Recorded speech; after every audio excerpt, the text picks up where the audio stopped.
fool, these brothers my guys. Know that we fly, know that they ride or die. I don't wanna move like that. Where you want going? अलस कथा पढ़ेंगे। क्या पढ़ेंगे? अलस कथा। अलस कथा एक ग्रंथ पुरुष परीक्षा से लिया गया है। पुरुष परीक्षा एक ग्रंथ है, उसी का एक पार्ट लिया गया अलस कथा। अलस कथा में आलसियों का वर्णन, आलस के बारे में बताया है, किस प्रकार आलस इंसान के लिए बहुत बड़ा शत्रु है और उसे हम कैसे दूर कर सकते हैं। आलस को त्यागना बहुत जरूरी है एक इंसान के लिए, क्योंकि आलस रहते वह कोई भी काम समय से नहीं कर पाता है। यह पुरुष परीक्षा ग्रंथ से लिया गया है अलस कथा, और पुरुष परीक्षा का जो लेखक है वो विद्यापति जी है। और विद्यापति मैथिली भाषा के एक महान कवि थे। विद्यापति मैथिली भाषा के एक महान कवि हैं। इसमें यानी पुरुष परीक्षा में मनुष्य के गुण तथा अवगुण के बारे में बताया गया। पुरुष परीक्षा में मनुष्य के गुण तथा अवगुण का वर्णन किया गया तथा इस भी बात को बताया गया है कि अवगुण को हम कैसे त्यागें। अवगुण को, जो मनुष्य के अंदर जो अवगुण होता है उसे कैसे त्यागें। ठीक, इस चैप्टर में जो एक अवगुण है आलस, आलस के ही बारे में वर्णन किया गया। कहा गया है कि आलस जो है मनुष्य का सबसे बड़ा क्या है, शत्रु है। हम इस चैप्टर में आगे बढ़ते हैं। आसित मिथिलायाम वीरेश्वरो नाम मंत्री। मिथिला में एक वीरेश्वर नाम का मंत्री रहता था। मिथिला जिस क्षेत्र से यह कवि है, मैथिली, ठीक ना, तो हम लोग मिथिला क्षेत्र से ही है। मिथिला क्षेत्र में तुमको मधुबनी, दरभंगा, सीतामढ़ी और ये जो सुपौल, सहरसा, अररिया, ये सब मिथिला क्षेत्र कहलाता। तो ये मिथिलांचल के ही कवि है, मैथिली कवि विद्यापति। इसी का ग्रंथ पुरुष परीक्षा से यह अलस कथा लिया गया है और इसमें मनुष्य के गुण और अवगुण के बारे में बताया गया पुरुष परीक्षा में, और अवगुण को कैसे त्यागे ये बताया गया। साथ ही साथ आलस्य के बारे में कहा गया मनुष्य का सबसे बड़ा क्या है, शत्रु है। आगे कहानी में है आसित मिथिलायाम वीरेश्वरो नाम मंत्री, यानी कि मिथिला में एक वीरेश्वर नाम का मंत्री हुआ करता था। वह देखो, वह जो है स्वभाव से दानशील था और दयावान था। दानशील मतलब वह जो किसी को कोई वस्तु दान देता था। सर्वेभ्यो दुर्गतेभ्यो अनाथेभ्यो च, देखो यहाँ का तो वो सभी को दान देते थे, चाहे वो गरीब हो चाहे वो अनाथ हो, सभी को भरपेट भोजन करवाते थे। सभी को, चाहे अनाथ हो या गरीब हो, सभी को वो दान देते थे, भरपेट भोजन करवाते थे।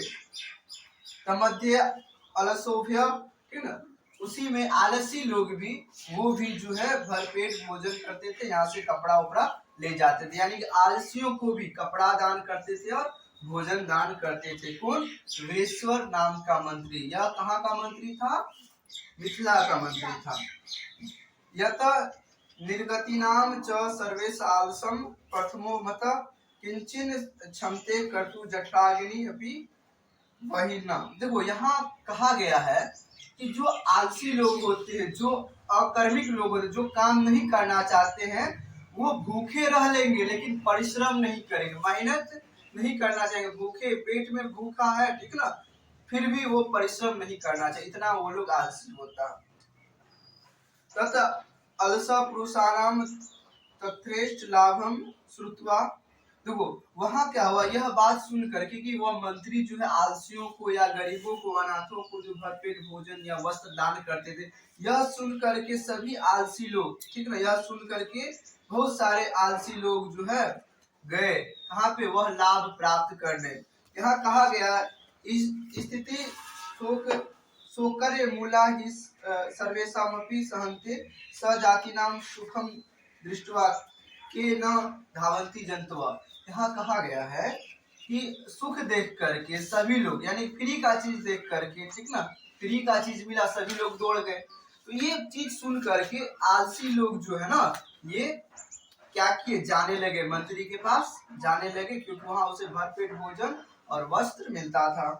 आगे है पश्च आलसानाम सुखम दृष्ट्वा धूर्ता अपि कृत्रिम आलसस दर्शयित्वा भोजनम गृह्णन्ति। देखो यह सब चीज देख करके, यह चीज सुन करके कृत्रिम आलसी, यानी कि जो धूर्त लोग थे, मूर्ख लोग, वो जो बनावटी आलसी का रूप धारण कर लिए और वहां पे जाकर के भोजन प्राप्त करने लगे, वस्त्र प्राप्त करने लगे, ठीक ना, भरपेट भोजन खाने लगे। कहाँ पे? वो मंत्री के यहाँ, वीरेश्वर मंत्री, क्योंकि वह दानवीर था, वह जो ना आलसियों को, गरीबों को, अनाथों को भरपेट भोजन और वस्त्र दान करता था। इसके बाद क्या हुआ, जब बनावटी लोग भी जब वहां पे जाने लगे, कहाँ पे? उस कवि के यहाँ, वीरेश्वर के यहाँ, तो उसका बहुत सारा पैसा जो ना खर्च होने लगा। देखो पहले तो कम लोग थे, फिर सुनते सुनते जो जो धूर्त लोग थे, जो बेवकूफ लोग थे, वो भी क्या किए, बनावटी आलसी का रूप धारण किए और वहां पे गए, कहाँ पे? मंत्री के यहाँ, और भोजन प्राप्त करने लगे। इनसे क्या हुआ कि मंत्री का बहुत ज्यादा पैसा इस चीज में खर्च होने लगा। मंत्री का जो व्यक्ति लोग था, जो वहां पे काम करता था, वह लोग देखा कि अब तो बनावटी लोग भी आ रहे हैं, बनावटी आलसी भी आ रहे हैं। इसके कारण क्या हुआ, उसका बहुत ज्यादा जो धन जो है इसी में खर्चा हो रहा था।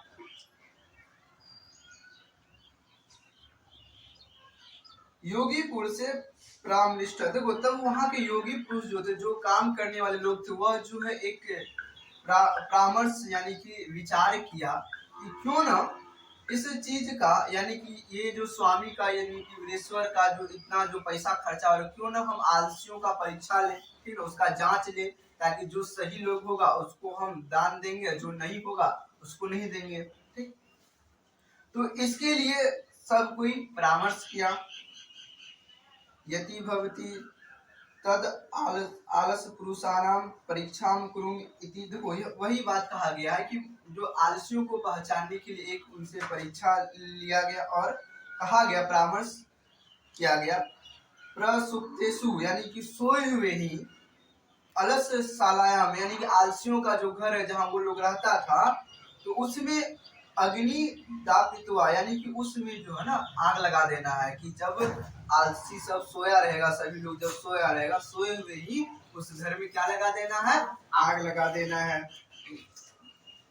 तो गिरि अवलग्नम पर प्रवृद्ध मणिम दृष्टवा धूर्ता सर्वे पलायिता, यानी कि वह घर में आग लग, जैसे ही आग लगा, आग जैसे ही फैलने लगा, तो जो धूर्त लोग थे, जो मूर्ख लोग थे, जो बेवकूफ बना करके रह रहे थे, वो लोग भाग गए, वो लोग आगे देख करके भाग गए। फिर बाद में कहा जाता, जो और भी थोड़ा बहुत जो आलसी थे वो तो रुके हुए, लेकिन कुछ देर के बाद वो भी भाग गए जो थोड़ा बहुत आलसी थे। ठीक, चत्वार पुरुष तत्रेव सुप्ता, तो क्या हुआ कि सभी आलसी लोग भाग गए, लेकिन अंततः 4 आलसी बच गए। वो आपस में बातचीत, चारों आलसी आपस में वहां बातचीत कर रहे थे। एक वस्त्र मुखे, तो एक जो है वस्त्र के, यानी कि वो सोया हुआ था, चादर से मुंह ढक करके सोया हुआ, तो उसमें से एक आलसी जो कि मुंह ढक के सोया ही हुआ था, वहीं से बोलता, अहो कथमे कोलाहला, यानी कि यहाँ क्या चीज का हल्ला हो रहा है।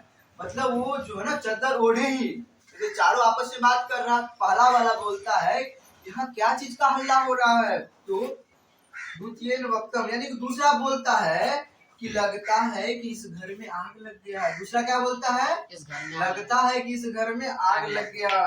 तृतीय यानी कि तीसरा बोलता है, कोई भी तथा धार्मिको नास्ति, क्या है, इदानी में जब देखो यहाँ बोल रहा है कि कोई ऐसा धर्मात्मा व्यक्ति नहीं है जो एक भींगा कपड़ा या भींगा चटाई हम पे आकर के दे दे। हम लोग जो सोए हुए हैं, कोई धर्मात्मा व्यक्ति अगर मिले तो ठीक ना, कोई नहीं है क्या जो हम पे एक भींगा हुआ वस्त्र डाल दे ताकि हम लोग बच सके।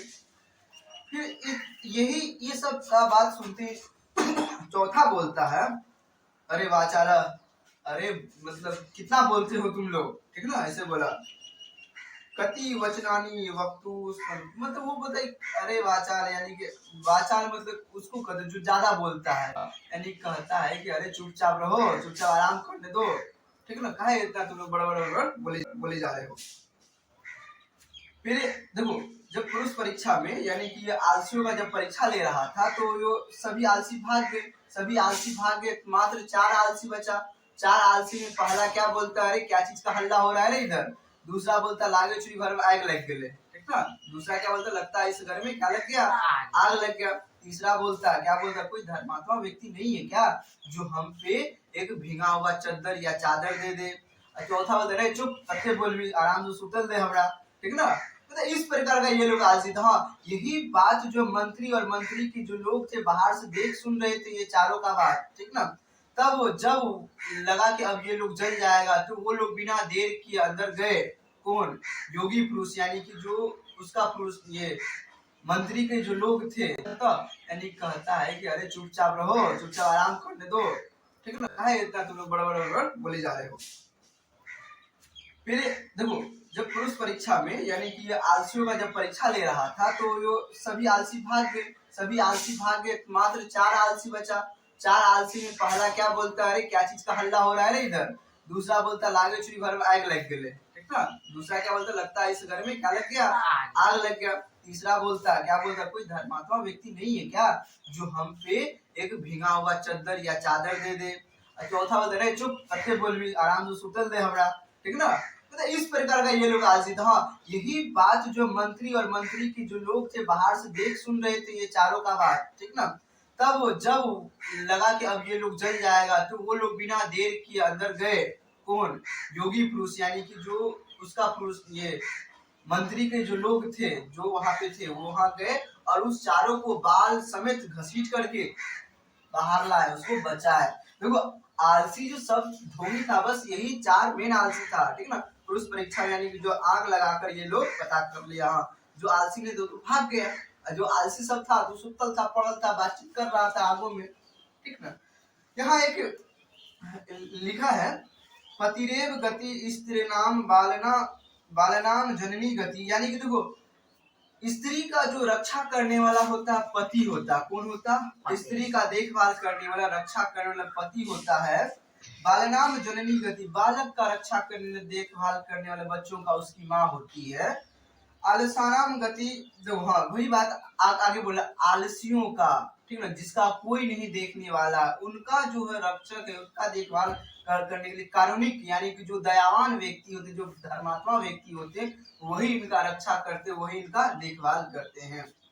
फिर लास्ट में देखो वो चारों आलसी को पहचान लिया गया, तो फिर मंत्री द्वारा उसे और भी अच्छे से रखा, क्योंकि उसे आलसी को पहचान, आलसी पहचान, वो और भी उसे धन दिया, वस्त्र दिया और उसको अच्छे से देखभाल किया और रखा मंत्री, ठीक।